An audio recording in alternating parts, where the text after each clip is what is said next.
Yo, gua nggak tahu ini kabar bagus atau kabar buruk, tapi ada kabar besar dari YouTube yang mana CEO-nya yaitu Susan Wojcicki. Gimana sih cara bacanya? Susan Wojcicki. Kalau gue sering nyebutnya Susan Wojcicki ya, lebih gampang gitu.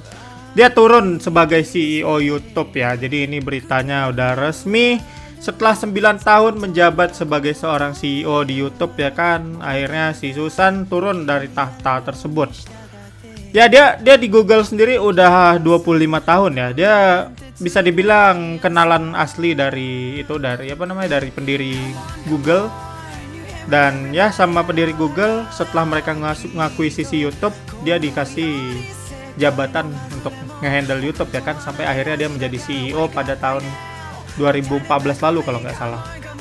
Ya walaupun sering dijadiin meme dan disindir-sindir ketika ada update jelek dari YouTube, tapi tetap aja kalau secara personal gue nggak ada dendam atau masalah dengan Susan sih. Tapi mungkin posisi dia di Google itu udah semakin sulit mungkin, dan akhirnya dia turun gitu sebagai CEO-nya, dan sekarang dia kabarnya menjadi penasihat di Google gitu.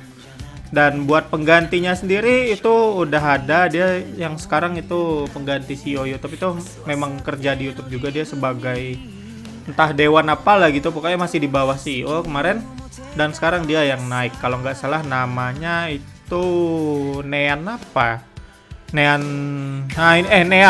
Mohan ini. Jadi dia keturunan India Amerika ya. Waduh, ini gue makin percaya jadinya sama teori kontrasepsi kalau India akan menguasai dunia ya kan.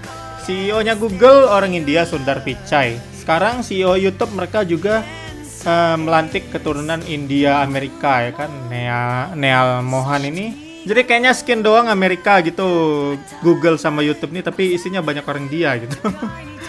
Ya bukan berarti gue benci atau nggak suka sih, gue malah tertarik dengan perubahan yang menarik ini ya kan, meta berubah gitu. Dari dulu orang Western, orang Barat yang di atas, sekarang malah berubah ke metanya ke orang India ya kan. Apakah ini akan membawa perubahan baik atau perubahan buruk? Ya kita belum tahu, intinya kita simak aja lah ke depannya gimana ini kinerjanya CEO baru. Dulu kan CEO Twitter sebelum diganti sama Elon kan orang India juga kan. Jadi memang orang India tuh ngeri-ngeri ya kan, kalau udah pintar tuh emang pintar kali, mereka sampai berada di puncak gitu, nggak di tengah-tengah lagi. Jadi itulah dia yang bisa gue bahas. Gimana tanggapan kalian mengenai hal ini? Intinya sama-sama kita simak aja lah gimana YouTube ke depannya, apakah akan makin baik atau makin buruk. Dan ya gue rasa sekian dulu infonya.